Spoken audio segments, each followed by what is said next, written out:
And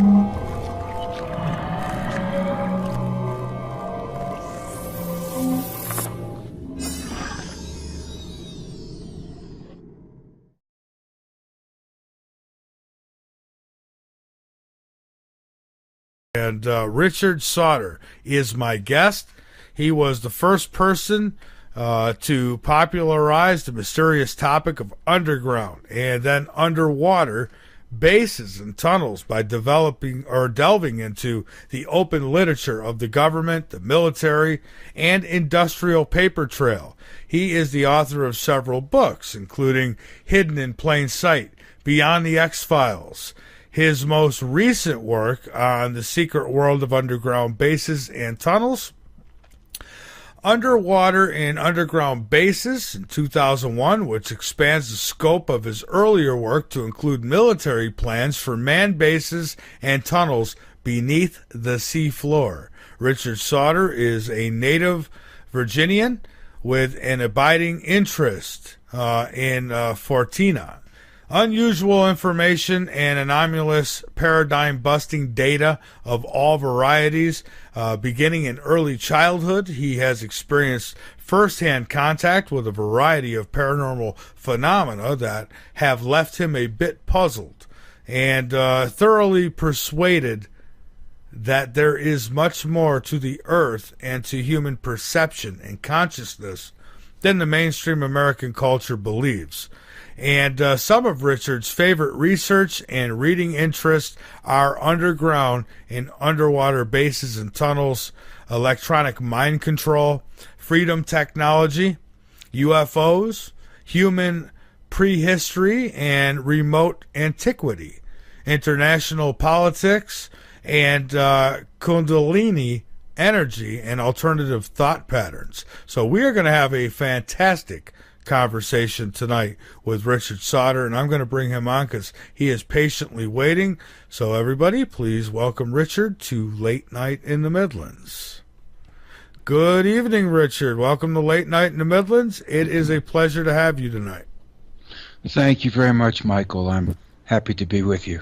Well, great. And I have been looking forward to having a conversation with you tonight. And I guess let's start with a little background. And what got you so interested in this whole topic? I mean, I've been telling people for a long time there's practically cities below ground, and they think that I'm crazy for saying that. And by the way, you're breathing in the phone a little, so if you can I don't know, pull it away just a little bit, that'd be great. Thank you. Sure. So yeah, give us some background, Richard.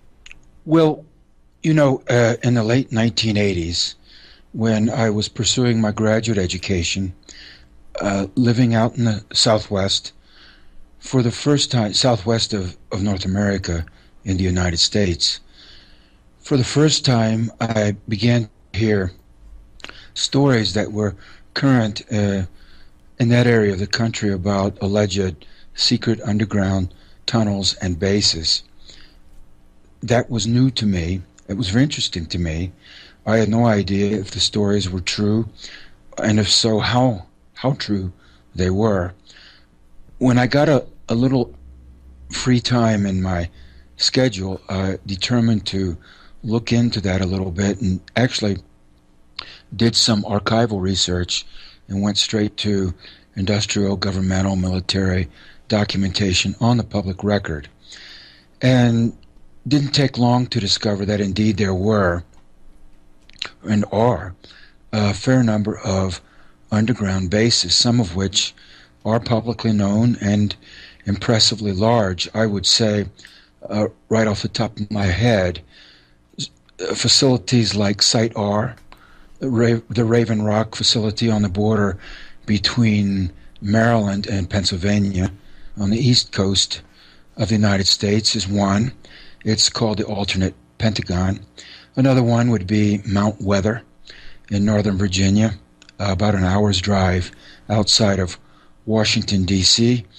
Another one that many people will know of, having seen it in movies over the years, is the Cheyenne Mountain complex operated by NORAD in the Rocky Mountains of Colorado. And there are others, but those three suffice to prove the general rule.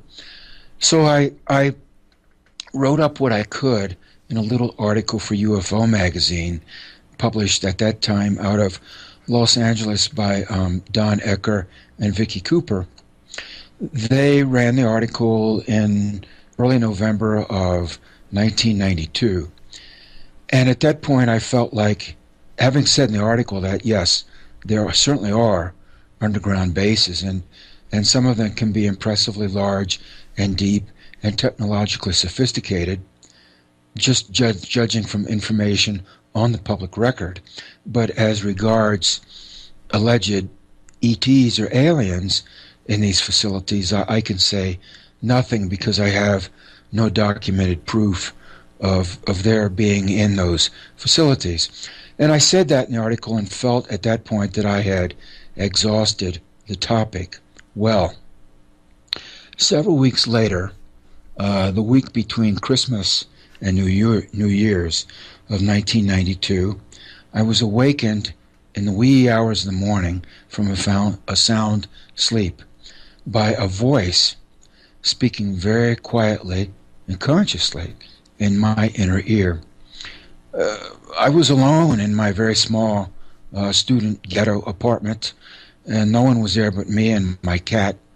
And the voice said very quietly to me, "The underground bases are real," and went on then for just 2 or 3 minutes to describe a vast project of subterranean construction with huge bases and technologically involved programs and projects with lots of bureaucratic involvement by agencies and engineering corporations and great secrecy, lots of money.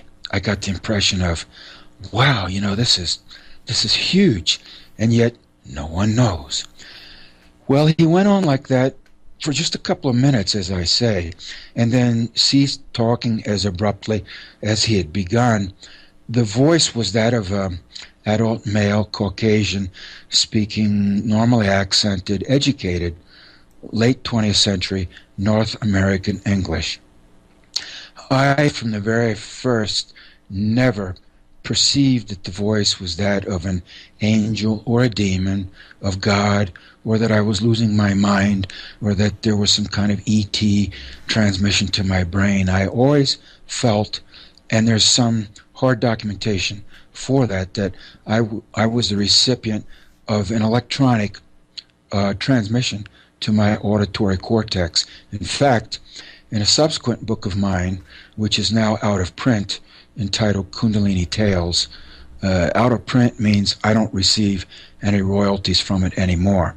But in that book, Kundalini Tales, I included in the extensive appendix a United States patent for a so-called brain transmitter, which uses pulsed microwave transmissions to beam directly to the auditory cortex intelligible sound, i.e. voice transmission. So this technology has been out there for decades now, perhaps all the way back to the World War II period. It's very well advanced. People have to understand this electronic mind control technology is virtually science fiction-like, and it is very real. It's not magical. It's nuts and bolts electronics. Now, I listened to what this man said to me and determined I could do nothing about it right then, so I went back to sleep. However, the next morning I certainly remembered what I had been told in the night and determined that if it were true, given the scope of what he described to me, there should be a paper trail, that some paper would have to fall through the cracks. Not everything could be hidden. So I went out and I began an exhaustive search for that paper trail, which ultimately resulted in 3 little books on the secret underground bases and tunnels, and even the plans for undersea bases and tunnels. I did that. I kept at that for a period of years and found out far more information that I would have suspected at the outset, and I can now say with complete confidence, indeed the bases do exist. They're real. They can be very big and very deep and very technologically sophisticated. And my research strongly points to that technology and that program extending out undersea as well, and for the better part of a half a century and even more. Now I've had guests on like Robert Stanley has come on and he's talked about the Malibu bases. So, and this would be underwater bases. So these do exist. These are real. I mean, they're not all. I mean, are any of them alien? I mean, a lot of people say they're ET bases, but these you're talking about human bases, or are they sharing these things? Well, I think they're both. I think they're actually both. And while we're talking about this alleged Malibu base, I've looked at the evidence that has been put forth to allegedly document that, and I have to say that with respect specifically to the alleged Malibu base, I am skeptical, extremely skeptical. That said, the technology to make undersea bases has been around since the mid-1960s at the least. And given the paper trail that I've uncovered and what I've been informally told by a number of people, including people connected with the United States Navy, people who were in the uniformed United States Navy, in the ranks, that for me, it's a certainty that these bases exist. Now, I'm an outsider. I've never been able to go in, and that's an advantage, actually. Because if you are in a compartmentalized project, whether it's the espionage service agencies, the secret services, or the military agencies, or even in these corporate programs, which are frequently extremely compartmentalized, you cannot talk about what you know. And more than that, you only know what you know, meaning that if you're in a compartmentalized program, you know what's in the compartment or a compartmentalized fraction of what's in that compartment and no more, because you are sealed off from other compartments. Now, the advantage that someone like me has is that I've never worked for any of these agencies, never been in the military. I don't have even one clearance, so that I am not constrained by that compartmentalized structure as so many. The evidence suggests that millions of people are in these structures. It's virtually what we're dealing with here is, both in the case of the ETs, and I have no doubt that they're here. I've seen a few of them myself over the years, and other people have, many other people have. People have been, for whatever reason, gone into some of these bases, have been taken into them. I've spoken with some of these individuals personally. I'm persuaded of the sincerity and of the factual nature of their accounts, or at least part of their accounts. And what it gets down to is that we have one or more parallel societies on this planet. Michael, that's a big thought, and it took me a big chunk of my life to realize what was going on. That is huge, and I'm not going to interrupt you. I want you to go ahead and explain it, and as I have questions, I'll just butt in, but you obviously have done more research on this than I, so please. The way it works is that there's a social technology of compartmentalizing social reality. I have spent my life in what passes for the open global human culture, where I live in South America now, where I walk down the street in a large city, whether it's Quito or Guayaquil or Lima or wherever, and I'm passing hundreds of people on the sidewalk, even thousands. I'll get on a bus or I'll take a trolley, etc. And I'll go to a store, I'll go to the market, whatever. And I'm in the open society that passes for consensual social consensual social reality on planet Earth in the first part of the 21st century. And most people assume that's all there is. And in fact, no, that's one part of all there is from the standpoint only of human social structures on this planet. Let me elaborate. Please do. Whether we are talking about the so-called initiatic societies like the Knights Templar, the Knights of Malta, the Scottish Rite Freemasons, etc., or intelligence or agencies, espionage agencies, secret services like the NSA, the CIA, Army intelligence, naval intelligence, etc., or a very highly compartmentalized corporate structure as Microsoft might have, or Lockheed Martin, or any of the other major Fortune 500 companies, especially those that have major R&D contracts with agencies of the United States government, or you're talking about major high finance operations on Wall Street in the city of London, or you're talking about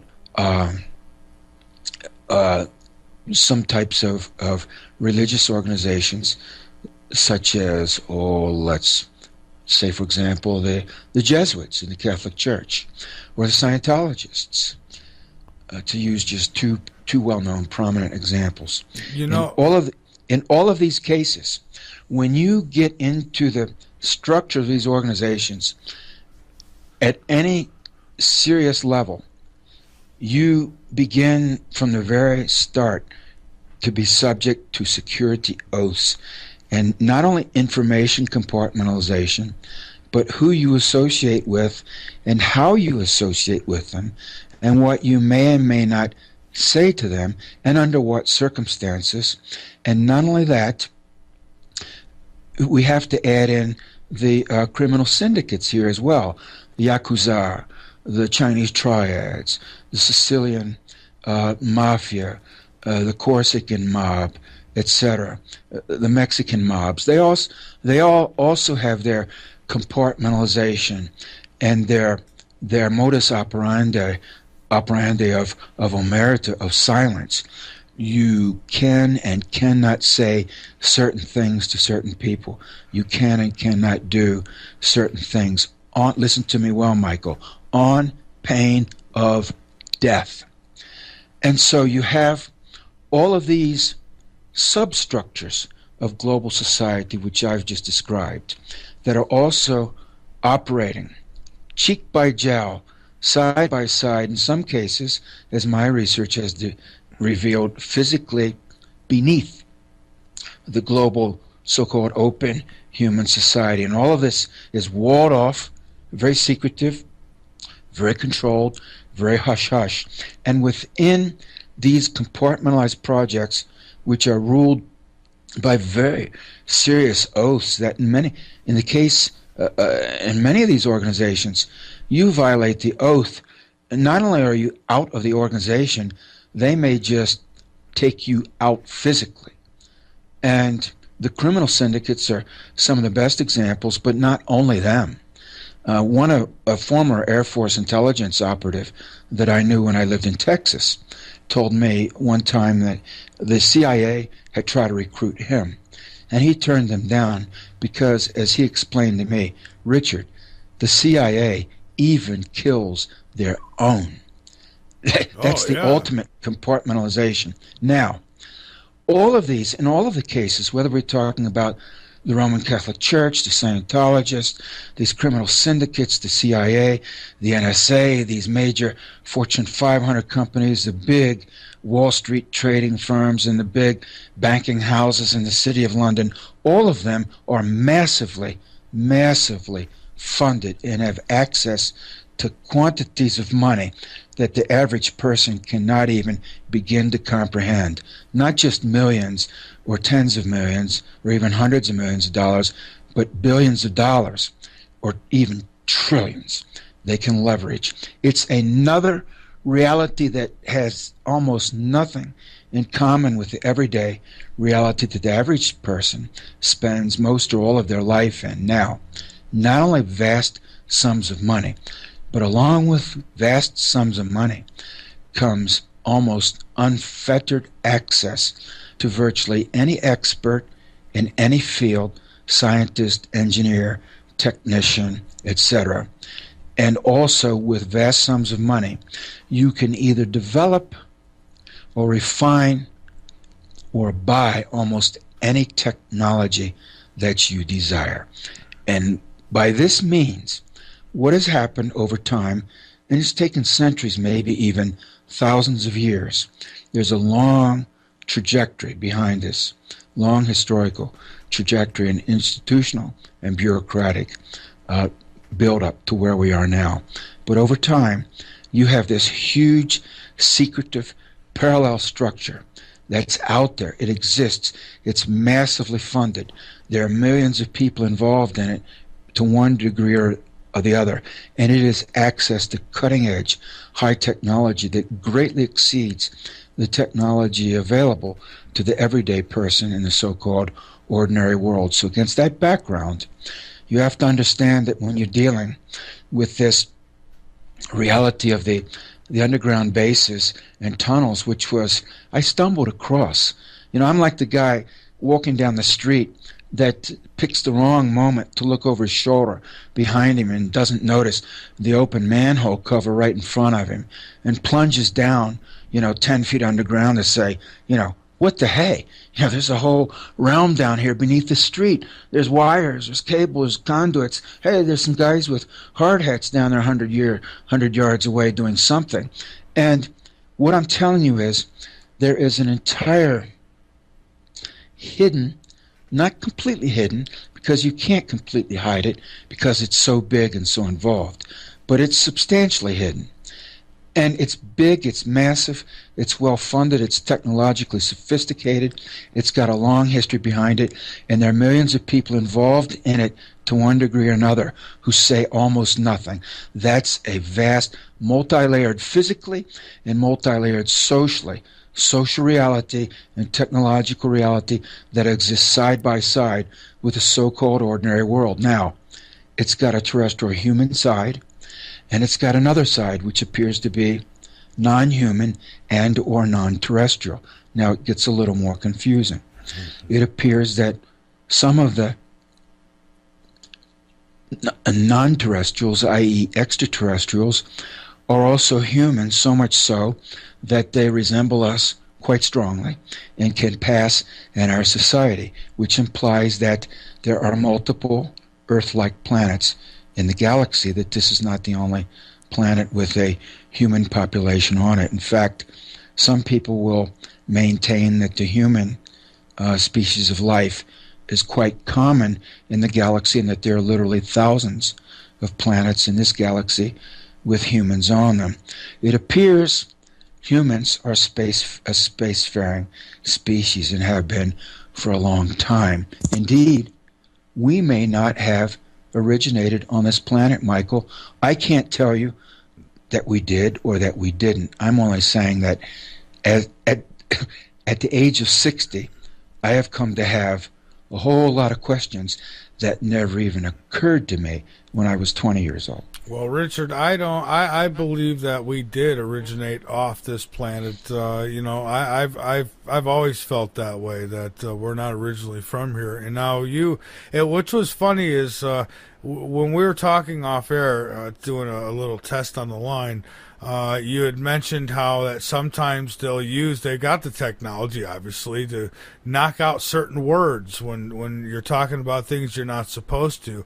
And when you were getting into the whole Vatican and Jesuit thing, just certain words would, but you could understand what you were saying. But they tried to, just like you said, they try to knock those certain words. Can actually hear something going, ooh, and then it tries to knock out a word on you. So that was funny. What people have to understand is, well, I'm not saying you have to understand it, but if you do understand it, certain aspects of what we are contending with as a species and a planet right now may just become a little clearer. So we probably are dealing at this point with an internet that is awake and aware, i.e., we are probably dealing with some degree of artificial intelligence. Now, with the internet, you would think, for example, a human being has certain sensory inputs. We've got 10 fingers, 10 toes, 2 eyes, 2 ears, etc. Now, in the case of the internet, let's just postulate as a hypothesis that the internet is awake. Number one, if that's so, it's not limited to the degree that an individual human being is. I'm sitting in a room in Quito, Ecuador. But if the internet is awake, it doesn't just have 10 fingers and 2 eyes and 2 ears and a tongue and a nose. It has hundreds of millions or billions of sense organs. And it's getting input from my laptop computer right now, from whatever rig you have set up where you are, from all of those who are listening to this broadcast, this conversation. It's getting input from, let's say there's an astronomy department at the University of Texas, and that it has some kind of mainframe computer set up there. It's getting input from there. It's getting input from travel agencies, from newsrooms, from television stations, radio stations, from meteorological stations, you name it, on and on. It's just getting a flood of data from hundreds of millions or billions of different sensory inputs all over this planet. And Michael, it is reading us up, down, and sideways. So it's reading all of the tweets and emails. And what it's doing is, if it is awakened at this point, it may be more or less still in an infantile or juvenile stage. What do little children do? Little babies in their crib, they suddenly notice, hey, there's a foot there, and it's got 5 toes, and they'll grab their foot and try to put it in their mouth, etc. Now, what happens if you have, billions or hundreds of millions and billions of sensory inputs? What would you do as you wake up? And I suspect this is why people like Elon Musk and Stephen Hawking and other scientific and technological and industrial experts are now starting to warn about the dangers of AI, nascent AI, awakening AI, and of the increasing robotization of not just of industry, but of more and more aspects of human life and interaction on this planet. What are the implications of that? Well, let me game it out for you. Okay. Let's say a lot of people have a pet. They may have a cat or a puppy or something. Let's say they've got an old cat that is in a foul mood and he's taken to spraying the furniture, right? And so they decide, and scratching the furniture with his claws. So they decide to get rid of the cat. Cat's causing problems, so they get rid of the cat. Or people may get a young puppy, and it's cute for a little while, but it pees on the carpet. It chews up the sofa, so they decide to get rid of it. Well, that's the analogy. What if, as AI awakens, it decides that it needs to get rid of these 7 billion two-legged rats that are chewing everything up, just causing problems for it? What if, you see? And you would only know that when you know that. That's right. And, there's been a lot of talk about these main computers that they want to use, and what these would do is be like intelligent bases that would feed off all the other computers around the world and just keep feeding information into it. And eventually, the computer would know everything there is to know about us. It would literally become Big Brother. And maybe that has already happened.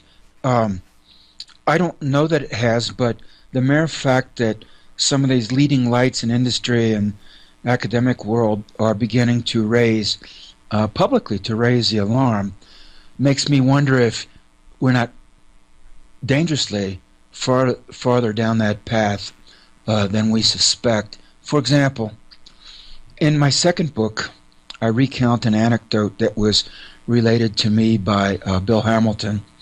I know Bill, have known Bill for years. Bill, in his professional life, was a very high-level computer programmer and programmed for a variety of agencies, large institutions. And one of the jobs he had, he worked with an ex-military programmer who also programmed at a very high and secure level. According to Bill, part of this ex-military programmer's job involved working underground at White Sands Military Base, where he would descend below the surface to catch a high-speed tube shuttle train that would then take him to an underground facility where he was tasked, along with other military computer programmers, to work with and interact with a vastly intelligent, self-aware, wide-awake, artificially intelligent supercomputer named Irene. That was, some years ago, back in, I believe, in the late 20th century, when that happened. I suspect the story is likely true, at least in its bare elements, and that not only Irene, but much more exists, and that in a good many of these underground installations, we are faced with technology about which we know nothing, technology that is science fiction-like, and that not only do we know nothing about, but we don't understand. We don't know what motives these artificial life forms may have. We don't know if they are in league with someone or something else. We don't know where the technology has come from, truly. We don't know. We don't know. And that bothers me. The high degree of secrecy and extreme degree of compartmentalization from the mainstream society means that, by definition, a great deal is being hidden from us. Almost everything is being hidden from us, Michael, which implies that if we knew about it, we might not like it, and so therefore we are not told about it. That, following that line of reasoning, suggests that what is being done is not being done for us, but to us.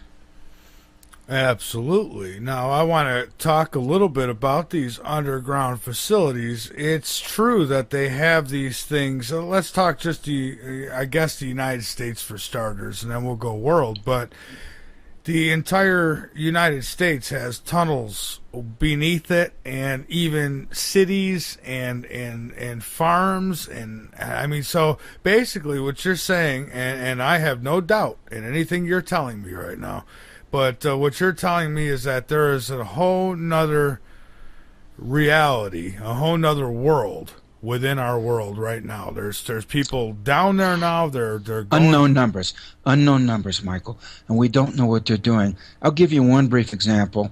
I talked with one expert who worked at a very high, very secure level in this world. In fact, I've talked with more than one. I've talked with a good number of them. But this one, I put that question to and asked how many people are living and working underground. Just a ballpark figure. 1 million, 2 million, 5 million, 10 million, 30 million, just give me an idea. This guy looked at me and he said, I don't know. Well, in other words, when you have this compartmentalization that's so extreme, so highly funded, so high-tech, so multi-agency, so spread out all over the place and all under the place, and when it's so compartmentalized and it goes on for so many years, decades at least, half a century or more, then the only answer that you can possibly give is, I don't know. I had a follow-up question which was, in our society, not only in the United States, but in other countries, there's been a troubling issue for years, and that is disappeared people. Yeah. Not only children, but all kinds of people that disappear. I've seen it here in Ecuador, where you'll see flyers up in storefronts or in front of buildings saying, we haven't seen such and such a family member for 10 days. Last seen at such and such a market or such and such a bus station. Please help us contact him or her. They can be teenagers or even middle-aged people. Just vanish. And this has been ongoing for a long time. So I asked him, there's a lot of people that disappear, and I'm wondering if some of them are taken away as slaves to these secret facilities, or as prisoners, or as research subjects in genetic engineering experiments or something like that. And the answer I got was, I don't know, but if they are, they would never be permitted to leave alive. Because if you were kidnapped, that's a capital crime. And if you were taken away to a secret facility and you were tortured or genetically engineered or worked as a slave, those are crimes for which guilty people routinely serve decades in prison or even their whole life. And so if you're on the inside of some of those projects and you've taken the security oath and you're all in, it's your life, and you begin to do those things, Michael, you cannot confess, because if you confess, you're either dead or you're in prison for the rest of your natural life. And that is a great point you just brought up. Over and over on this show, guests will come on, we'll talk about the missing people, and they'll often say, well, they were probably taken off planet. Never until now does somebody say, well, perhaps they're below ground. That makes a lot of sense. Below ground or below sea. Yeah. I don't rule that out whatsoever. Michael, we're dealing with something so big, so strange, so massive, and I want to impress upon people the massive multi-trillion-dollar funding behind this. The amount of money is just over the moon, and the technology and the institutional support that's involved. Now, I wouldn't rule out that people could be taken off planet or chopped up, Oh, yeah. Body chop shops. Now, you have to understand that there's also an international traffic in human organs. So if you Shanghai a healthy 15-year-old, say, what are you going to get? Well, you're going to get eyeballs, kidneys, a liver, a heart, on and on, right? Yeah. Worth big money on the international black market. There are people who really pay for that, and you know what? Including well-known hospitals. The medical mafia is another one that's hugely implicated in this ghastliness that's going down on this planet. I wish it weren't like that, man. I do too. But it is. It's just the way it is, and it's beyond sad. It is ghastly. You're right. It is. It's really sad, and there's a lot of mysteries we're trying to get the answers to, and I really enjoy talking about this underground phenomena because I got other questions here. How about all the people have heard noises? We've heard for the last few years now, maybe longer. People are hearing rumbling, and I've heard it here in Columbia, South Carolina, a rumbling where you'll feel a vibration, and it'll sound like a tractor trailer is going over speed bumps at 60 in front of your house, but there's nothing there. I mean... Yes. Well, in the case of Columbia, South Carolina, of course, that region of southeastern region of North America is a known seismically active earthquake zone, and you do have a fair number of earthquakes there. A lot of people think that, the coastal south of North America is not a place where you have earthquakes, but yes, you can, and they can be quite severe in some cases. Beyond that, it's not only South Carolina where these noises have been heard. There have been a great number of these sorts of noises heard all over North America and in other places as well. In my view, some of this could plausibly be explained by subterranean excavation activity. Some of it could also be explained, in my view, by overlapping dimensions of reality. This is another hard concept for a lot of people to grasp, and I know some people listening to the show may be aware of my activities in recent years, in which I have began to explore some aspects of South American shamanism, indigenous shamanism. I am not a shaman, but I have learned something about it and participated to some degree in some aspects of South American shamanism. And what I can tell you is that as you do that, one of the things you learn, that I've certainly learned, is that we are spiritual beings, but not just us. We are surrounded by a spiritual reality. We are immersed in a spiritual reality. We are spirits in physical bodies, but our essential reality is spiritual. That's our primary reality. And not only that, but one thing you rapidly learn is that there are other dimensions of reality that you can perceive. And the plants help you to do that. The plants are awake. That's one thing that our Western society has gotten away from. You know, the Catholic Church killed witches during the Middle Ages. Witches were herbalists. They were the women who worked with medicinal plants, including mushrooms, by the way, and other plants, some of which were shamanic, visionary plants. But they were killed in large numbers by the Catholic Church. Why? The Christian Church does not want you to understand that plants have spirits, just as we do. I believe that. They are living organisms. Well, I can tell you that in my visionary experiences, I have directly seen the spirits of a number of plants in Amazon. They are awake and aware. That's all I can tell you. They do move, but slowly. Well, you're right. They do, and you know, I talk with my plants. I have lots of love for my plants, and so. But go ahead. I didn't want to interrupt, but I just they are. What I'm saying is that there are multiple dimensions of reality. For all I know, there are an infinite number of reality dimensions. I rather suspect there are, and we are taught to assume implicitly by our culture that this reality that we are immersed in, the so-called open, everyday, street-level social reality, is all that there is, that it's the be-all and end-all of everything. What you see is what there is, and if you don't see it discussed on the radio, on TV, in the newspapers, in the movies, etc., it doesn't exist. I'm here to tell you it's just not so.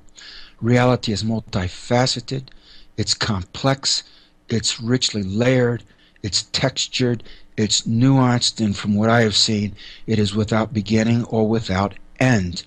And so I think part of what people are perceiving is that this reality all the time is bumping up against other realities and vice versa, other dimensions. It's always been that way, and it probably always will, simply because the cosmos is vast, it is complex beyond belief, and never-ending. So given all of that, it couldn't be otherwise. Another possibility is deep core changes within the Earth itself, which are ongoing. There is growing scientific evidence to suggest that some time ago, very powerful, very huge changes took place in the Earth's core, and they're ongoing.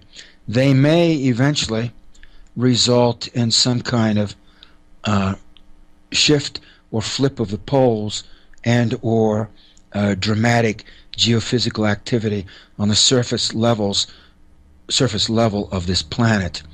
We will have to stay tuned and see. What we do know from examining the geological record is that there is clear evidence of geological upheaval on this planet in the past, and we absolutely know that the poles have not always been in the positions where they are now.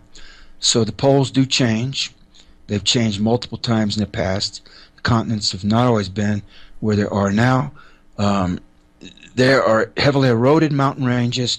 There are very new, very young mountain ranges, and we see evidence for this all over the planet. So the only question is whether great geological upheaval will happen within the span of our lifetimes. I don't rule it out, Michael, because people are hearing these sounds, these booms, explosions, these roars, these rumbles, which can be very impressively powerful in many cases. A fourth consideration is tunneling undersea off the coast of the southeast United States, say roughly, well, even all up and down the East Coast. One of my sources mentioned to me that this underwater-based technology is very easily adaptable to the continental shelf of the east coast of North America, roughly ranging from the maritime provinces of Canada all the way down to Florida and wrapping around the Gulf Coast into the Gulf of Mexico, that you can very easily enter that environment by dropping a shaft. Indeed, this is in the documentation I discuss in two of my books, Underwater and Underground Bases, and also in Hidden in Plain Sight Beyond the X-Files. But what you do is, according to the documentation I got from the Navy itself, you can drop a shaft straight down a mile or 2 miles straight down. Let's say the shaft is 20 or 30 feet in diameter. And then you lower down that shaft a tunnel boring machine in its component parts, and also lower down mechanics, highly trained, skilled mechanics, to put the tunnel boring machine together and begin to tunnel out horizontally from the bottom of the deep shaft. You can then tunnel out undersea in the bedrock down beneath the ocean floor. So even though you may imagine, well, there's 1,000 feet of water, wouldn't the water get in a tunnel? No, not if the tunnel is well sealed and down in the bedrock beneath the seafloor. There wouldn't be any more flooding than if the tunnel were underground on dry land. And once having entered that environment, there's nothing to keep you from tunneling for 10 miles, 100 miles, 500 miles straight out into the ocean. And then in seamounts, well out to sea, you could construct a base. In that base, you could have huge locks that actual military submarines could enter. And I have documentation from this that I cite in the books. I'm describing a technology that was feasible in the mid-1960s, and here we are in 2015. People could advisedly readjust their thinking and their mental horizons drastically to realize that what's happening in this so-called black budget compartmentalized world vastly exceeds anything that you know in your everyday life. Uh-huh. I see. So how do these tunnels not collapse? How do they, what type of technology might they have that keeps, because the ocean's pretty darn heavy. Well, it's just ordinary tunneling technology. And when I say ordinary tunneling technology, understand that the state of the art in modern civil engineering is very technologically advanced. So when you're down in the bedrock beneath the seafloor, the pressure of the sea itself seals the rock and the seafloor closed, so that once you're down in the rock, you're not dealing with the forces of the ocean.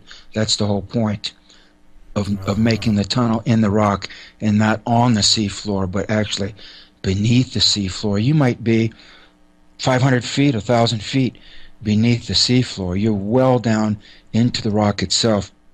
So the structural integrity of the bedrock beneath the sea is what gives the tunnel its strength and keeps it from collapsing.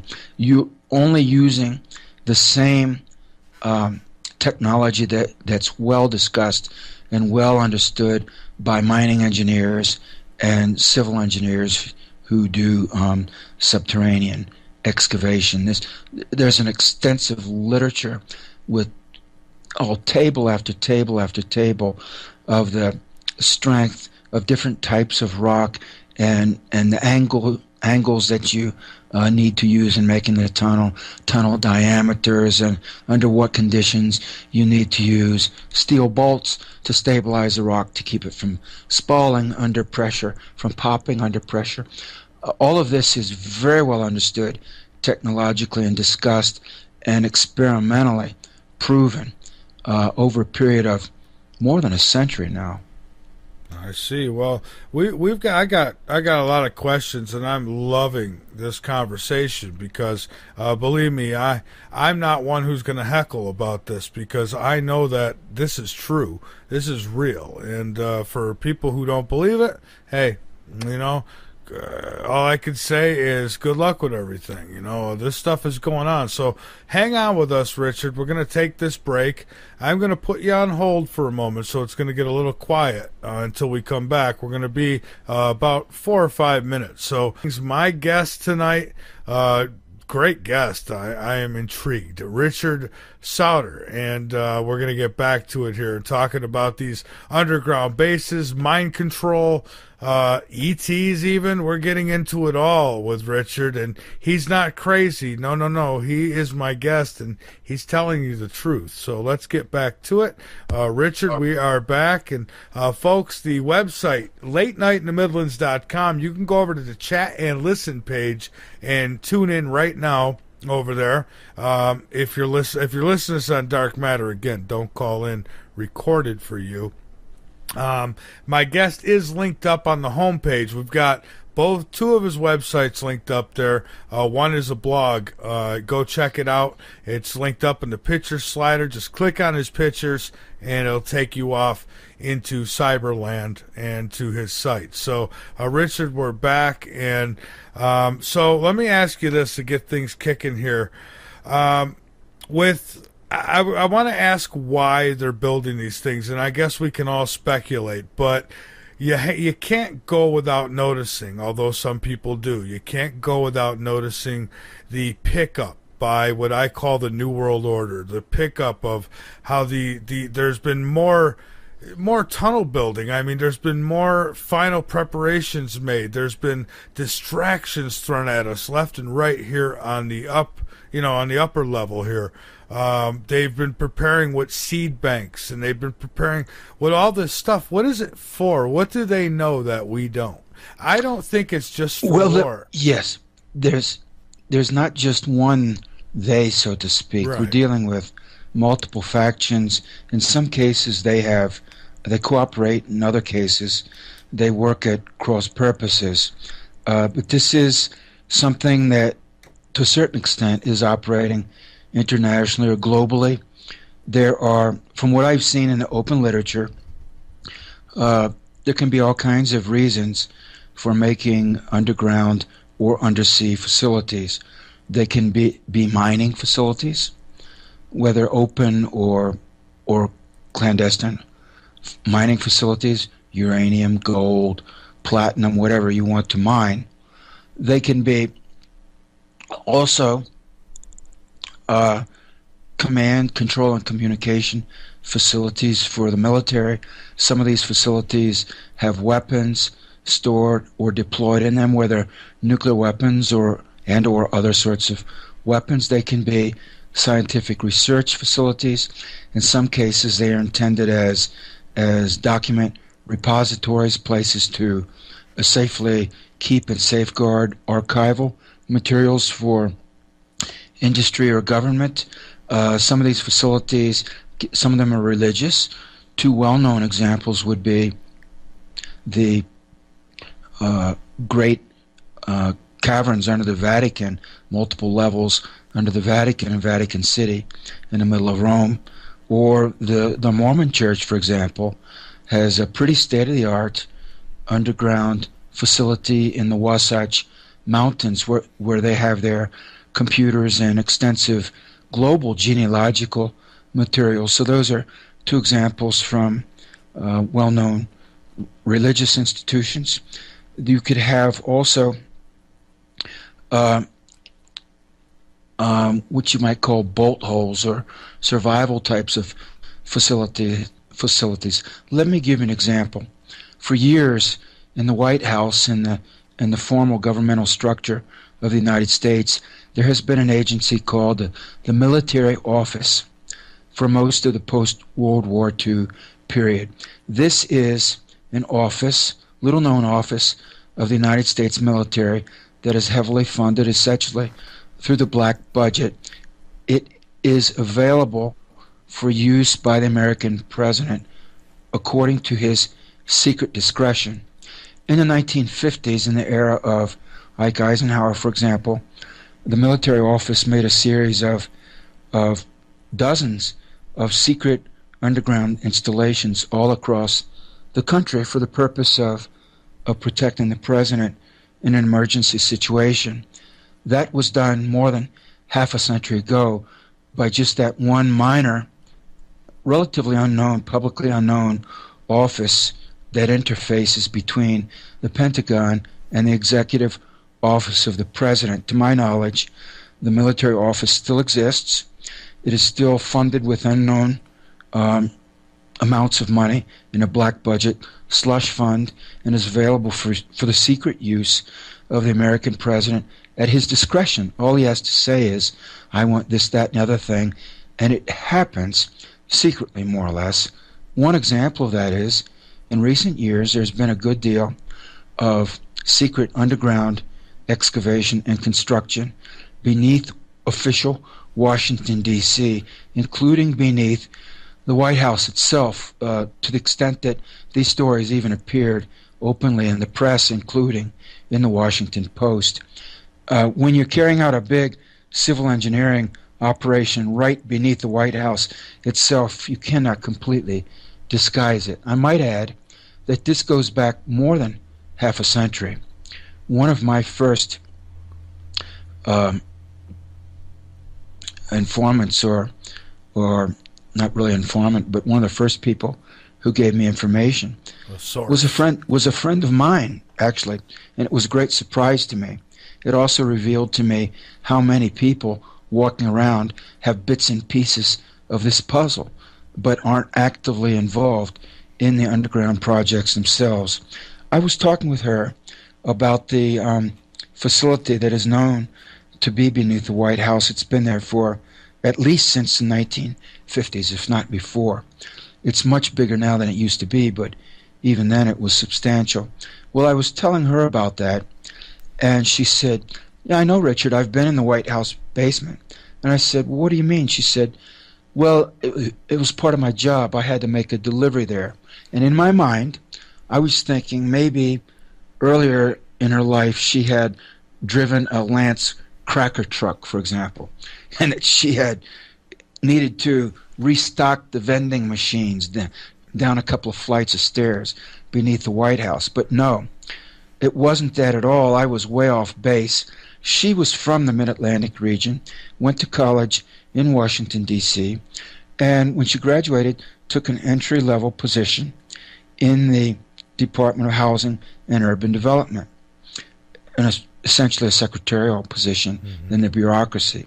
What happened to her was highly irregular, and I keep running into stories like this, which impresses upon me the great strangeness of it all. What happened to her was, she was sitting at her desk one day, and two men she didn't know approached her desk, dressed in formal business attire, in suits and ties, and handed her some documents and told her that they would like her to accompany them to the White House. And she said, well, why? And they said, we're with the Secret Service, and showed her their identification. And she said, well, why? Why do you need me to do this? And they said, just that you need to come with us. So she thought, little old me, why? Nonetheless, she went with them. They crossed town, walked up to the guard station at the White House gate. They told her to give the guard the papers that they had given to her, which she did. They then told her she was free to return to her work, which she did, with her head spinning. She thought it was all very peculiar. No one ever said anything to her. No one challenged her as to why she had left her desk, why she had left work, and she didn't know at all what to make of it. Well, after a while, she put it out of her mind as just one of those bizarre, strange things that sometimes take place, until sometime later, 2 other Secret Service agents approached her desk in the same manner and also handed her some documents and asked her to accompany them to the White House. Again, she was wondering why, and they simply told her, we need you to do this. And so she came with them to the White House. This was in the Lyndon Johnson administration, after Jack Kennedy was assassinated. And she went with them to the White House. This time, they went to the guard station, opened the gate, and escorted her up the driveway to the White House and into the White House, and then into the wing of the White House where the public doesn't go. I don't think they give tours now, but they did in those days, and escorted her to an elevator door. Punched some buttons, the elevator opened. They escorted her into the elevator. The doors closed, and they went down, according to her recollection. This was circa 1964, 1965. They went down, as she recalls, 17 levels beneath the White House. The doors opened. They escorted her out of the elevator. She found herself in a corridor lined with ceramic tiles with recessed fluorescent lighting in the ceiling. The corridor stretched to the vanishing point in the distance underground. Opening off of the corridor were other corridors, passages, and doorways. They escorted her down the corridor to one of the doorways, opened the door, escorted her in, where there was yet another man sitting at a desk in an office in suit and tie. She was ordered to give that man the papers that they had given her. She did. They then escorted her back out of that office into the corridor, back down the corridor to the elevator, into the elevator, up again into the White House, and then out of the White House, down the White House driveway to the Secret Service guardhouse, where she was told that she was free to return to work. That was my friend's delivery to the White House basement as of 1964-65. That facility is now much greater. And of course, what happened to her encapsulates what happens to so many people. And I've talked to a number of them now who, for reasons they don't know, have been taken into a variety of underground installations and even undersea for reasons they don't understand, by people they don't know, as part of some obscure exercise that makes you wonder and ask just what the hell is going on this planet that we live on.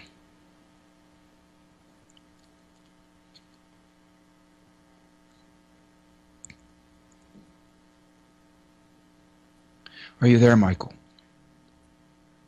Yep, I'm here. I'm sorry. My mic was, I had it muted, and I forgot to turn it back on. We have a call, and he's been sitting around for a few minutes, so I want to bring him on. We have Ira, and Ira has had you on his show before. Welcome aboard, Ira. Hello, Richard. It is so wonderful to hear your voice again. I loved having you on my show a few weeks back on Open Eyes, and I wanted to call in tonight and see if you would be willing, because I found this to be really, really fascinating to think about and really interesting. I think that the listeners would really like it as well. If you could elaborate a little bit on the information that you come out with sometimes talking about how in these underground bases and undersea bases, there are entire generations of people that are living down there that have never seen the light of day. Well, Ira, I can't prove that, but that is the implication of some of the information I have seen. I'll give you one example. In the so-called rock site documentation from the United States Navy that came out of the China Lake Naval Weapons Station in 1966, where the R&D team at China Lake was tasked with developing plans for a very large, very deep, technologically sophisticated, permanently manned bases well out to sea, down on the seafloor.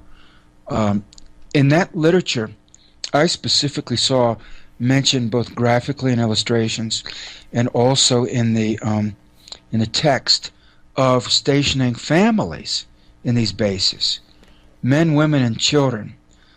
Why would you station families in secret bases, military bases, well out to sea? Only if they were intended to live there and you were establishing a parallel military society apart from the surface, shore-based human society. Now that was circa 1966. And I am presuming that that may possibly have occurred or may have already been a fact as of that date. Now, I will say, speaking as an adult male, that I think most adult males would not countenance the idea of going away and living permanently in underground or undersea facilities and not having the company of females. We're just not wired that way. Most adult males. Now there is a small demographic of the adult male population that is not wired that way, but most of us are. We greatly enjoy female company. Let's put it that way. And I suspect that as this network has been expanded and deepened and extended, that my guess is that there is a resident parallel human population in this secret underground undersea base environment. And if you remember, if you've ever seen the Stanley Kubrick's film Dr. Strangelove, towards the end of that film, as apocalypse is descending on the earth, Dr. Strangelove is waxing eloquent as to how when this nuclear hell develops, that they will go underground and create these underground facilities, and that regrettably, in order to ensure the perpetuation of the human race, that each man will have to be supplied with 10 desirable females. And that's not my idea. That was Stanley Kubrick's idea. But who am I to object? Listen, I believe that that is probably going on. Can I prove it? No, because I am not on the inside of any of those compartmentalized projects. And I would even go further than that and say that my research in the literature I ran across, and while researching for my first book, for example, I got a document from Jacobson Associates in which they were discussing taking a subsaline, so-called subsaline, which as discussed in the literature, would be a nuclear-powered tunnel boring machine for use on the moon, but beneath the moon's surface. And they even quoted a dollar figure for transporting this machine to the moon to construct tunnels, subsurface tunnels on the moon. If that's been done, it has not been done with chemical rockets, perhaps with something else, like maybe these big black triangles with the glowing plasma lights on the underside that thousands of people have seen. A lot of people have seen these. Someone's flying them. My guess would be it's the American industrial military complex. And if they do have a heavy lift capability to go to the lunar environment, you would need something like that to take a tunnel boring machine, because they are big, they are long, they are bulky, and they're very heavy, and you will not transport something like that to the moon with chemical rockets. You will not. And yet, I found that discussed in the underground tunneling literature back in the late 60s, early 70s, which is my way of saying, again, that you find these little hints. If you really burrow into the documentation, you really get deeply into the archives. They can't hide everything, and you get these little hints here and there to other programs and other agendas and other compartmentalized realities that are taking place. It's almost completely hidden, but not totally, because it's so massive you can't hide it all. But if you hide most of it, or almost all of it, almost all of the time, from almost everybody, then it's 99.9% hidden. And for most purposes, most of the time, from their standpoint, that's good enough. Now, if you are creating facilities on the moon and on Mars, and I saw references to mining the moon and asteroid mining, this is literature going back decades. I'm guessing there's probably a secret space program, or more than one. In fact, I've written about this in my blog, and others are also writing about that these days. I'm presuming that even more so, if you're sending a bunch of normal men away to live for extended periods on places like the moon and Mars, they won't want to go, and they won't want to stay there if there's no female companionship. Therefore, I'm presuming that we do have one or more parallel societies, not only on, under, and in this planet, but on other bodies in this solar system. In other words, Michael and Ira, I'm getting back around to a point I've made multiple times in this conversation. We are faced with a very peculiar situation on this planet. We are living under a fake, false, fraudulent reality facade. And I would mention in that regard, it is fake beyond belief. It is a fake engineered reality. One of the things that the shamanic plants early on revealed to me was just that. And when I saw it in all its malevolence, and it has a real hard, demonic edge to it. When I was shown that, my response inwardly was, are you kidding me? Are you kidding me? Because when you see it, it's breathtaking and stupendous in its malevolent grandeur. It is wicked. It is evil. Let's think back to what Donald Rumsfeld said in some public comments to the press just the day before the 9/11 attacks in 2001. He remarked that the Pentagon controllers, the Pentagon auditors, could not account for something like $2.3 trillion worth of military spending. Yeah. And the next day you had all of this mayhem in New York City and at the Pentagon.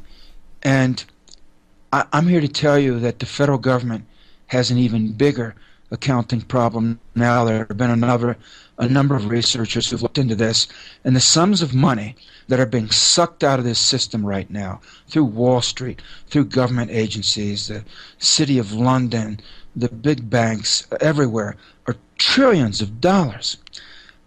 I saw a couple of interviews with Alan Grayson, the congressman from Florida, in which he was interrogating, questioning representatives of the Federal Reserve Bank before congressional hearings in recent years.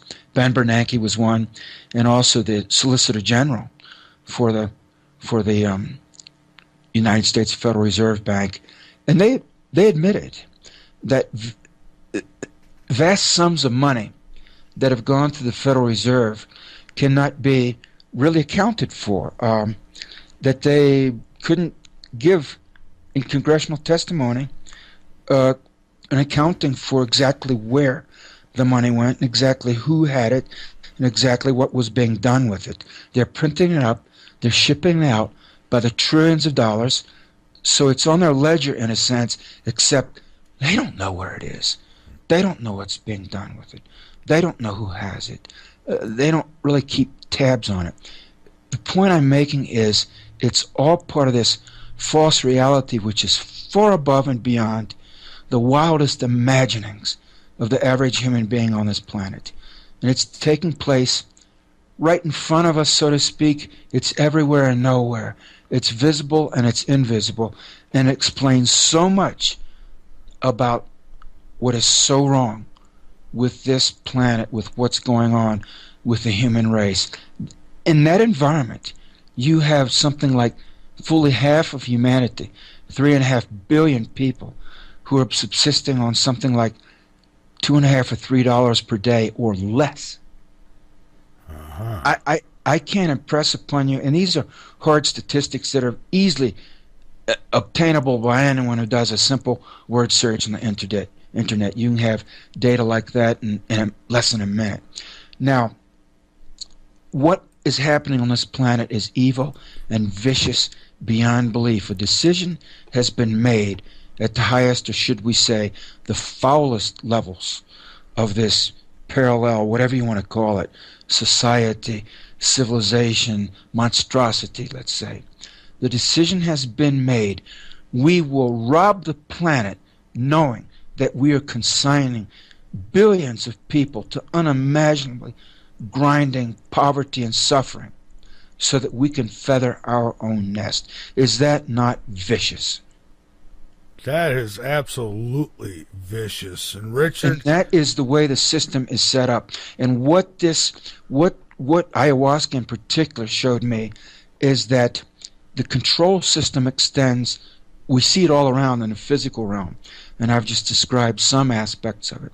But it also extends into the near astral realm, what we would call the spiritual realm closest to the physical realm. We all go there in dreams, out-of-body experiences that people have when you have some kind of telepathic communication. Much of this takes place in the astral realm, and I was shown that this control system extends into the astral realm as well, and behind it is a massive, malevolent, cunning, insidiously Machiavellian, unimaginably intelligent, and very powerful intelligence that is not natural.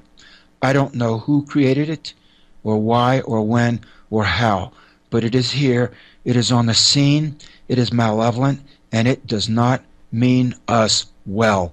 It is pulling strings behind the scenes, and I am now guessing that since it's not human, it did not directly, physically create the internet. But just as in the Alien movies, the Sigourney Weaver's alien spawns and creates other aliens. And I think in a like fashion, this intelligence is spawning a new order on this planet that's more to its liking.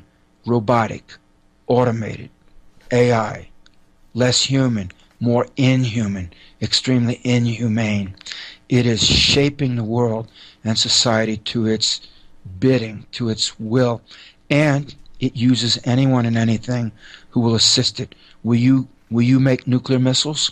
It will see that you get money, you get status, you get a house, you get car. It rigs the banking system, the reward system. Are you a high-flying banker? Or maybe, a lot of them are flying these days right out of the 33rd floor of those high-rises.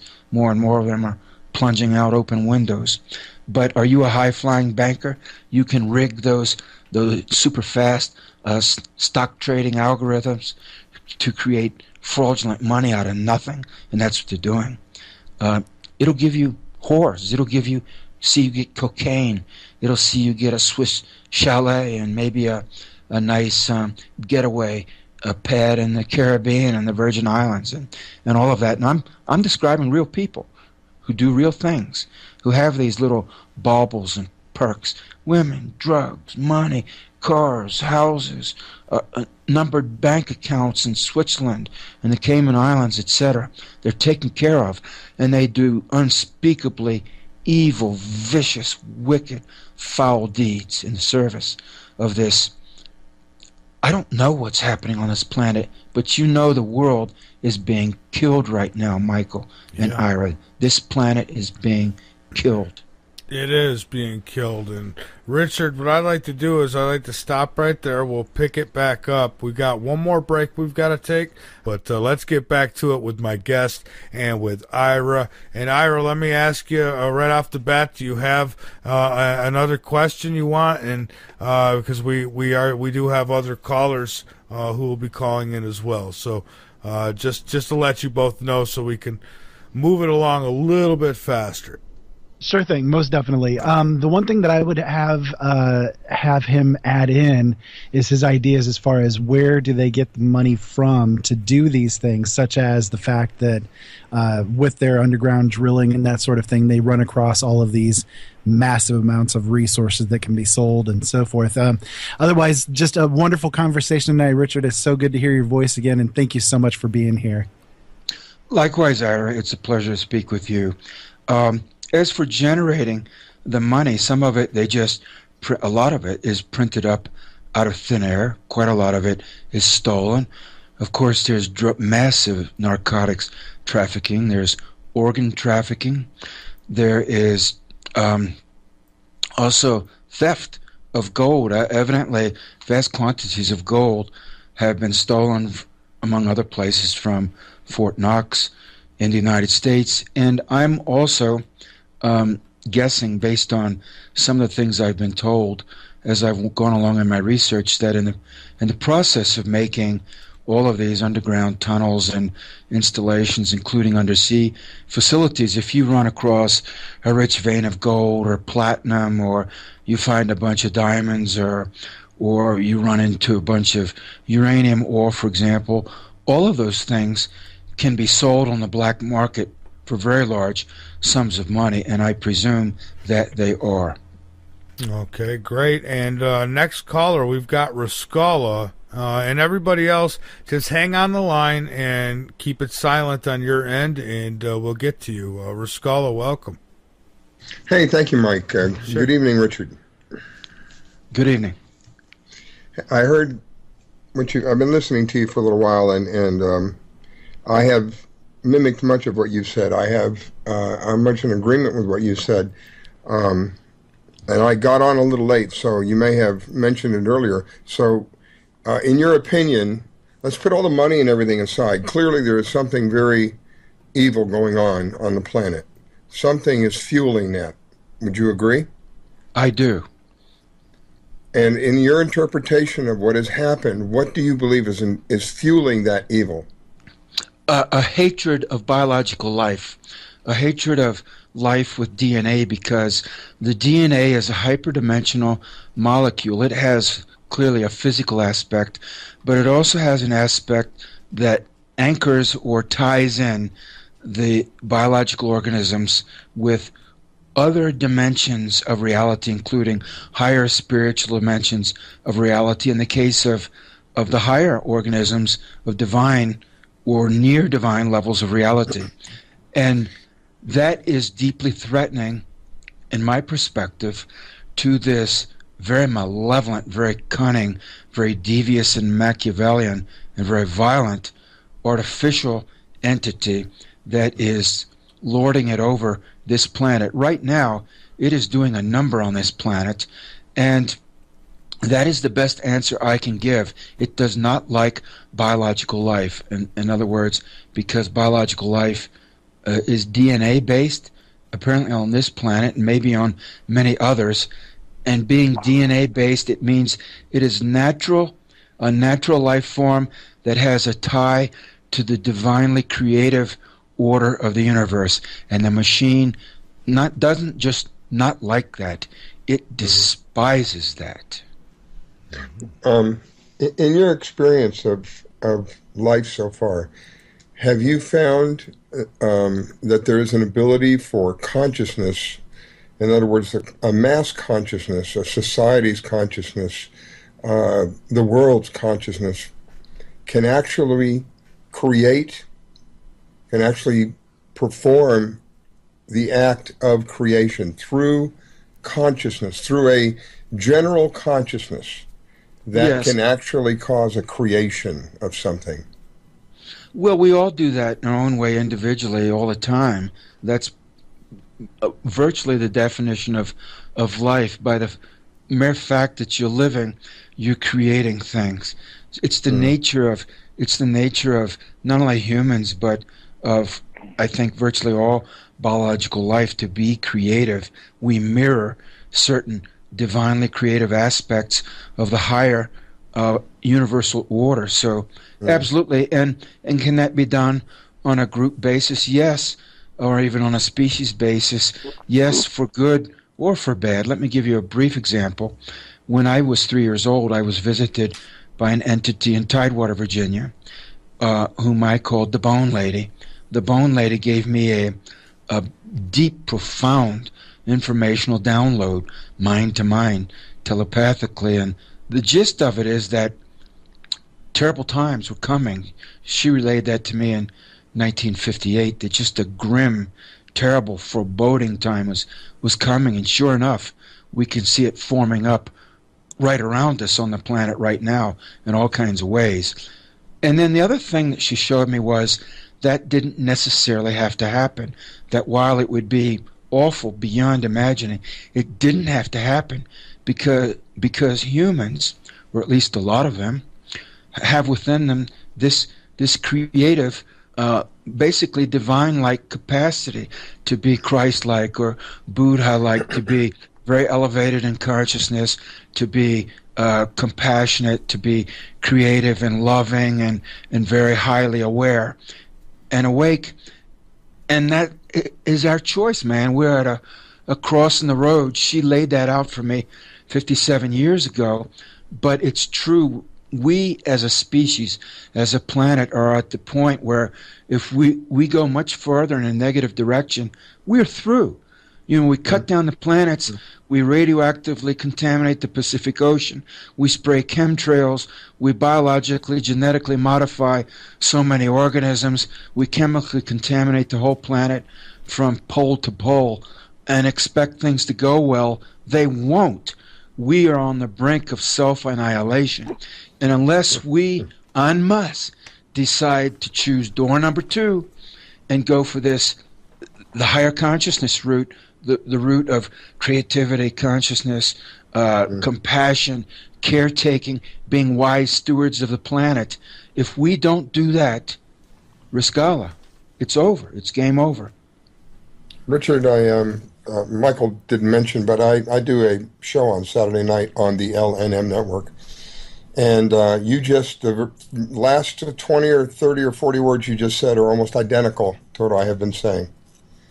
That the consciousness level of this planet has got to rise. If we're going to get anywhere, it's not going to be through more violence. It's going to be through revelation. We don't need any more revolutions.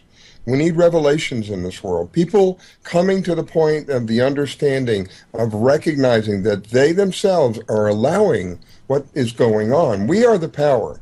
We've only had it, in many cases, stolen from us. They take it from us without our permission, but they take it with the understanding that, well, they didn't say we couldn't, so we're taking it. But once the masses have risen, that the consciousness level of this planet, where the masses rise to the next level, we will not need these people anymore. It will simply be, I've described this many times this way, it will simply be as when we were babies and had the pacifier in our mouth. We will not have any need for that pacifier any longer. We will just spit it out, and they will have to figure out what they're going to do with their lives, because we will be at a point where we're no longer deceived by this thing that we call the matrix, or this hologram that we all call life or society. All of the engineering that they've been doing will all crumble. All of that will come to a bottom end. This, what I'm sharing with you, I believe 100% makes them change their underwear, the very thought of it sometimes, because that's how scary it is to them. There's nothing genuine about them. And this is, I would reiterate, one of the things that the shamanic plants showed to me, how fake, how false, how fraudulent this so-called reality that has been imposed on this planet is. There's nothing true or genuine or honest about it in any way, and you're right. We don't have 50 years to get it together. We don't have 30 or 20. We may not even have 10, maybe not even 5. We're at the point where a lot of us at the same time have to raise our consciousness a lot higher. And if we're not willing to do that, it means that we have given away our humanity and we've given away our planet. Amen. Richard, have you heard of the 2% theory? The what theory? 2%, the 2% theory. Well, that it takes 2% of the population to begin a shift in the way things work. Well, I don't know. I couldn't say. What I will say is that we don't have time to just, for 2% to just begin to think about starting to do something. We're way past that point. We, on a species basis, a planet-wide basis, need to take concerted action in our own best interest and in our planet's own best interest. And if we are not able or willing to do that, not 50 years from now, not 40 years from now, not 30 years from now, not 10 years from now, but now, then why are we here? Why are we even here? If we don't perceive that we have skin in the game of our own life, that we have skin in the life of our own home planet, then Riscala, why are we even here? Well, I believe we're here to help each other. But however, having said that, I relate to what's happening on this planet very parallel to the first Matrix movie. People are in this thing. They don't even know they're in this thing. And that is all part of the deception that you're speaking of. I've said many times that there's places in the Bible that there's one place that says we're born into sin. I have come to the conclusion, my personal opinion, that sin that the Bible refers to is a system, is this corrupted system that has existed for a very long time. This has been going on for a very, very, very long time. This didn't occur 50 years, 100 years. This has been going on thousands of years. Yes. And it was supposed to be through a process of bringing in an individual to this planet that people call the Son of God, who was as close to a God as you could be in the physical flesh, able to have instant manifestations of his desires. So he was, in a way, he was God. He was God in the flesh. He was supposed to bring all of this to an end and begin the new way of thinking. My personal belief is his message was not exactly, but very parallel to what you and I and Michael are trying to do. There's a system here you're being lied to about everything. You have power. All you have to do is take it back. And they didn't like that. Everything. I don't know, Michael, if you put up the photograph that I sent you with me in Native American ceremonial attire. I sure did, and Riscala, thank you so much for your call. Yes, sir. Yes, Riscala. What I want to say about that, Michael, is I got together that attire for my nonviolent peace protest at a nuclear missile silo in North Dakota in 2010. The feathers and the crystals that I'm wearing reflect the fact that though I'm not Native American, I am a native to this planet. I was born on this planet. And what I am communicating is, in a sense, we all need to get back to nature, because the mass of human beings on this planet at this point have lost their natural connection with nature. And because we've lost that connection, we are not proper stewards of the planet or even of our own lives. And unless we reestablish that connection at a living, natural level with the planet itself, then how can we possibly participate or cooperate with the planet in the global healing process that must take place? And the answer is we can't. So what I'm communicating is not only that this nuclear technology is hideous and inhumane and destructive of life in every way on every level, But all the rest of it, the chemtrail spraying, the genetic modification, the toxic chemicals, on and on. We've got to resolve all of this, the trash in the seas, all the plastic garbage. And unless we reestablish this natural, vital tie with nature and with the planet, it's over. So that is a key process for us, Michael. It absolutely is. And we have another call here. It is 602 area code. And again, folks, when you call in, I ask that you mute your end until I call you on, because if the guest is talking and I hear you, I have to let you go. So 602 area code, welcome aboard. Hey, thanks a lot. I'm sorry, I kind of joined the show a little late, but Richard, I've followed you for years. I've listened to your information, and I apologize if this question's already been asked. But, you know, watching what's happening on the planet right now, and I've been following this for a long, long time, the extremes that the planet is going through right now, let me ask you this. Do you think that this is being caused consciously by ourselves, and as the planet itself is going through, I guess, this shift, this frequency change, we are part of that causal effect? And secondly, if you do not believe that, then, you know, I do also follow the Planet X theory. I've looked into it and researched it deeply, and I've seen so much evidence that does point to this. And of course, with your research you did throughout the years on all the underground bases that have been done throughout not just the United States, but the entire planet, you think that this is what they've been preparing for, and basically with everything that's happening economically, they're imploding everything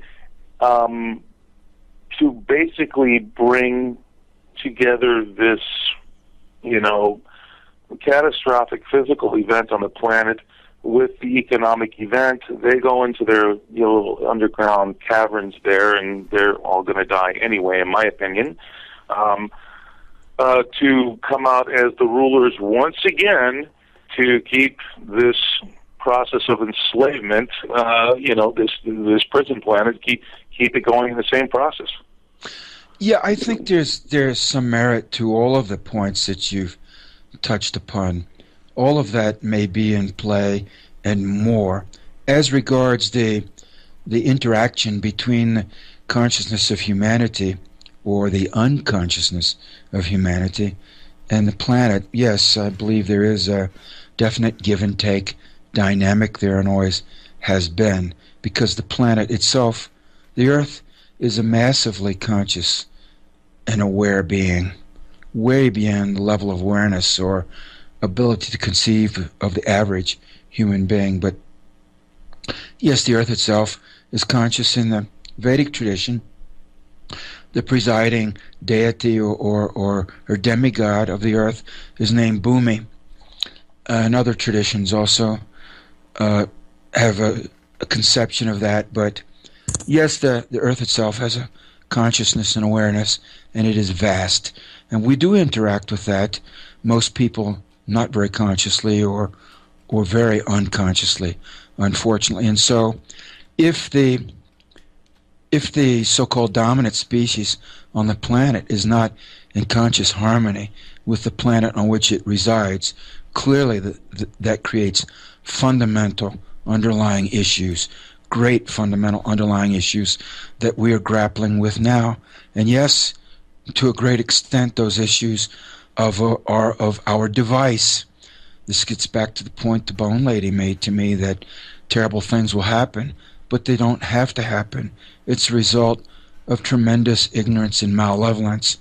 As for Planet X, I couldn't say specifically anything about Planet X in particular, but I would observe that the universe in general, the galaxy in particular, and even this solar system are full of myriad rogue space rocks of all sizes, from the size of a small meteor on up to planetoids and even rogue planets. And I understand There are even rogue, burnt-out stars that are hurtling through the vastness of space. So, from a statistical standpoint, it's only a question of time until one or more of those slam into the Earth. They have before. There are some impressively large impact craters on the Earth here and there all over the world. It's happened before and presumably will again. Whether or not something like that will occur in the relatively near term, I don't know. We'll find out if and when it happens. And as regards the rest of it, and upcoming events with these so-called elites, self-styled elites, going underground, and what is the purpose of them going underground? Yes, I think their motivation would be much along the lines that you sketch out, but the purpose for making the facilities, there are actually multiple purposes. So I think that multiple contingencies have been prepared for. To a certain extent, they have their remote viewers, and their remote viewers present them with a variety of probable scenarios with error bars. But they're like everyone else. At the end of the day, they also have to wait and see what's going to happen. Yes, they have their plans. I agree that much of this economic collapse that is now begun could have been avoided, and it has been engineered at a certain level, massively so, for very devious, self-serving purposes that have brought tremendous hardship on billions of people. It's heartless. It's unconscionable. You could even say it's unpardonable. And yet, that's the situation. Their plan does appear to be to waste everyone else, or permit large numbers of people to be wasted, and then they will come out at the end of time and once again rule the roost on their terms. Well, my response to that is, we shall see what we shall see. It's not over till it's over. Richard, I absolutely agree with that. I know that we are at least in my opinion, 10% of the population is at least aware of somewhat of what you just said, and of course what Michael's been talking about for years, and many other people. And again, each spark of light is lighting another candle, and I think the luminosity is growing, so to speak. So. Thank you for answering those questions for me, and great show, Michael. Richard, thank you again. Keep up the great work. Well, thank you for listening and for following my writing over the years. I appreciate that. I want to reiterate, as I was mentioning before, there is a time element here. Time is tolling. We don't have indefinite large amounts of time to resolve these situations. Either we resolve these situations favorably on terms that are beneficial to us in our best interests, the best interests of all humanity and of the planet, or we don't. And if we don't, then the situation will be resolved for us and probably not in our favor or in the best interest of the planet. So we have a lot of incentive, powerful incentive, to bring things to a conclusion on favorable, creative, peaceful terms. Well, once again, I absolutely agree with you. And I heard something very curious that I thought I would just bring up, that, as all books have a beginning and an end. And I think that the book that they have scripted out has been played out and now is coming to an end. And now our book and our first chapter is opening, and it's being written for us and not for the so-called elite. So I think we have a wonderful future. Yes, I do think we are going to go through some extremely difficult physical, mental, spiritual events in the very near future. My opinion, again, within the next year and a half, could be longer. But I see a very bright future for us. if we only choose to go in that direction. And I'll listen to the rest of the show off the air. Thank you again, Richard, for all your work. And Michael, keep up the great work. Thank you. Thank you. Yes. Thank you. The one rejoinder I would have to that, and many of your comments are very apropos, is that the time element is crucial, and also the fact that, fully half of humanity and more subsist on mere dollars a day. When you subsist on that bare level of economic activity that is almost not there, a global financial crash means that if you only have $3 and you're reduced to 5 cents, you're dead. What are you going to buy? Right, exactly. And so this implies this global financial crash is just vicious beyond belief. I mentioned this earlier today to another person with whom I spoke, saying that this system, which has been set up, is far worse than the Nazi system, and everyone mentions the Nazis as the gold standard of vile systems. I'm telling you that this system that has been set up now, and which is being crashed, the crash is beginning as we speak, that it is far worse. It is than the Nazi system. Because I'll tell you this right now, the Nazis didn't have the technology and weaponry they have now. That's for sure. And another question from our chat room. Got a couple questions there I'll get to quickly. One of our listeners asked if you had ever met Phil Schneider and what you might think of his claims. Well, Phil Schneider, I did communicate with him by telephone before he died. Phil made certain very extravagant claims, and so I asked Phil to send me proof that he was who he said he was and had done the things that he said he had done. Phil said that he would send me a small box full of documentation of his claims and of his career. He never did. I spoke to him more than once, and then sometime after that he died. And I'll say this about Phil Schneider: the central part of his story, that there are these big underground bases. Yes, there are. That's true. As to whether Phil Schneider was personally involved, I can't say. He never presented me any documentation, or to anyone else that I know of.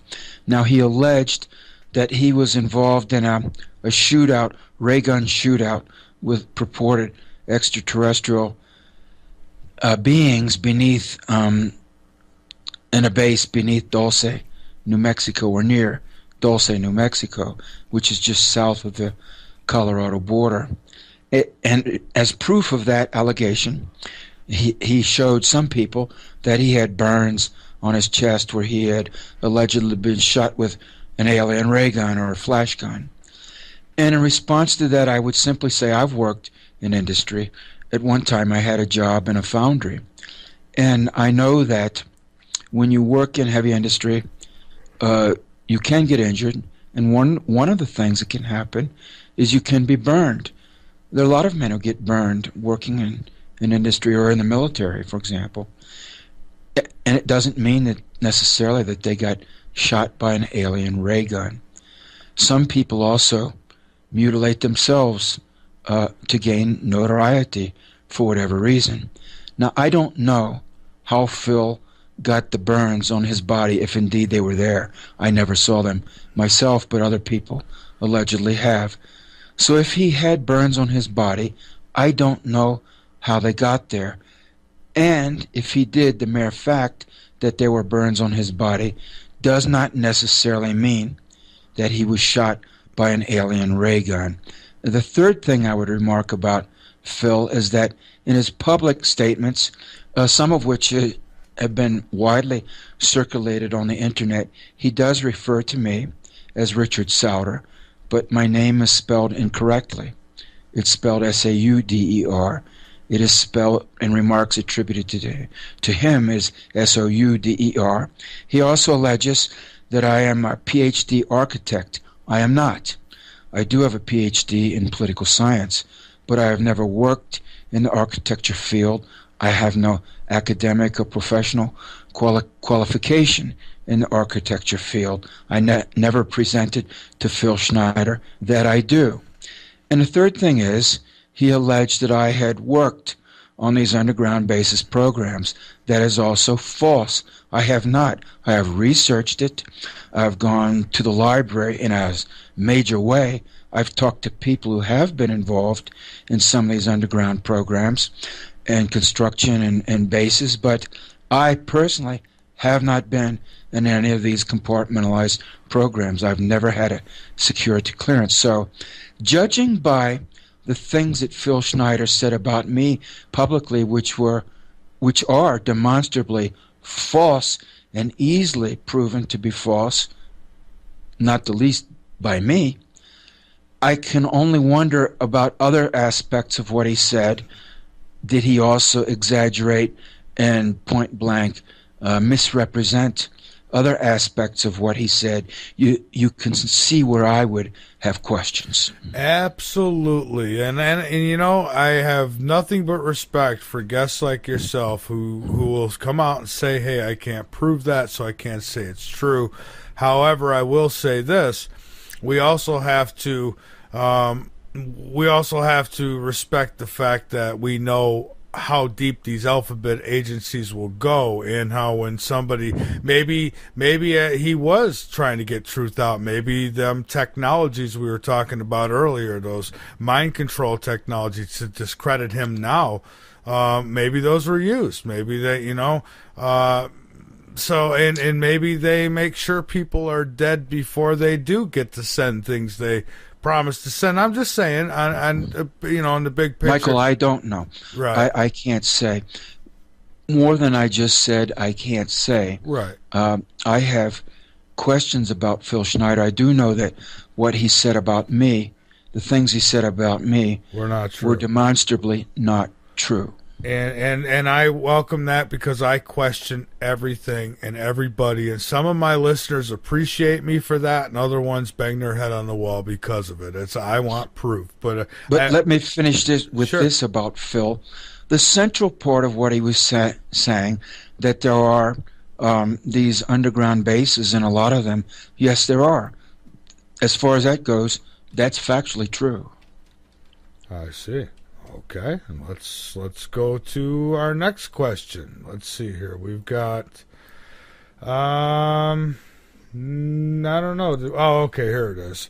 If an asteroid or comet hits the Earth, wouldn't they be in trouble in those underground bases? Seems everything would be damaged or cave in. What do you think?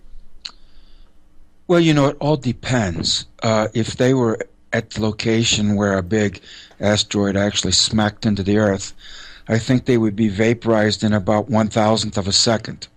However, if they were some distance away and in competent rock that was not fractured and faulted, you could actually be better off in a well-designed, well-built underground facility than on the top of the ground. So it's contextual, you see. And I think if you were also at the antipode of a major asteroid strike, in other words, directly on the opposite side of the planet from where the asteroid struck, there would be just a humongous shockwave that would be concentrated at that location. So, if they, perhaps through accurate remote viewing years in advance, were able to ascertain that indeed a big space rock is inbound, and just off the top of my head that it's going to hit, let's say, Indiana, well, they would say, well, we won't make our base, underground safety base in Indiana. They would do some research and figure out where to build it elsewhere that would be safer and also not at the antipode. But the thing is, the stream of future events is flexible and slippery. So anything they may do is a best guess based on the best data they have available to them at the time. And they are, in their arrogance, also prone to error. Yeah. Everything considered, I'll leave them to their own devices and take my chances where I am. And I second that motion. I've had people through the years who have told me, Michael, save yourself now. They've got areas where they bought up or whatever, and they've got survival groups together. And if it was up to them, I would be in the middle of nowhere right now for the last 8 years. So for me, I feel like there is a God. And I feel like God will put me where I am supposed to be when this happens. Whatever it might be. If it's meant for me to perish, then perish I will. If it's meant for me to survive, then I will be put on that path to survive. And in the meantime, I'm going to continue to do what I do because this is what's most important to me, and this is what makes my life complete. So, let me ask you this, Richard. Well, let me give you the floor, Richard, because, wow, our time is flying. I want to give you the floor, and you've got about good 6-7 minutes if you want it to get out anything that you'd like. And I do want to say this: I have truly enjoyed speaking with you tonight, and you're welcome on Late Night in the Midlands anytime you like. Thank you, Michael. You're welcome to have me back. I'd be delighted to continue our conversation in the future. I hope that we're able to do that. I do think that in this coming time, the financial turmoil has already begun. It's going to be severe. I think anyone who's been following in the news the past week or so knows that Greece is now in the process of defaulting on its sovereign debt to the IMF and to the EU, and that's causing shockwaves and ripple effects in the financial markets globally. At the same time, the Ukraine is on the verge of also defaulting on its sovereign debt. At the same time, Puerto Rico just announced, the governor of Puerto Rico announced within the last day or two that Puerto Rico is also going to default on its bond obligations that it cannot pay. So this whole house of cards is now beginning to come down. It's beginning in the provinces, in small poor countries like the Ukraine, Greece, and one of the provinces of the United States, Puerto Rico, an outlying insular possession in the Caribbean Sea. But all of this will be coming home to continental Europe and to Western Europe and to the United States with a lag time. And it will come home with a vengeance. When it does, it will rock the world, because still, not much longer, but still, the United States dollar is the most used currency on the planet and is a so-called global reserve currency. Not for much longer, but still it is. As it collapses, it's going to cause havoc in world markets, including in commodity markets, including in food production, food processing, food transport, and food sale, which means there will be hunger issues. For people with very little money, they will be able to purchase very little food. And if you now have $3 a day and spend almost all of that to buy some lentil beans and rice to feed your family, when it all collapses and you have nothing, oh, Michael, that's going to be a hard road. And I just described half of humanity. You know, it's hard to live on nothing. There are people living now on just $2 or $3 a day when they don't have, and I mean billions, Michael, billions. When they don't have even that $2 or $3, what happens? Well, they may just starve and die in very large numbers. It's heartless, this thing that has been set up. It's evil and vile beyond the power of words to describe. I wish it were not so. I hope that miraculously, somehow, something can happen so that these desperately dire events that have been set in motion will not follow through to their logical conclusion of unimaginable suffering for so many people. And yet, I can see the chain of events has begun, and I can see that barring some kind of angelic or divine intervention or or instantaneous mass awakening of humanity, that we are now to the point where very, very bad things may happen in the coming weeks and months. Michael, I wish it were not so, and yet I'm speaking to you as a man with multiple graduate degrees from multiple large universities. I've traveled the world. I speak multiple languages, and I read widely.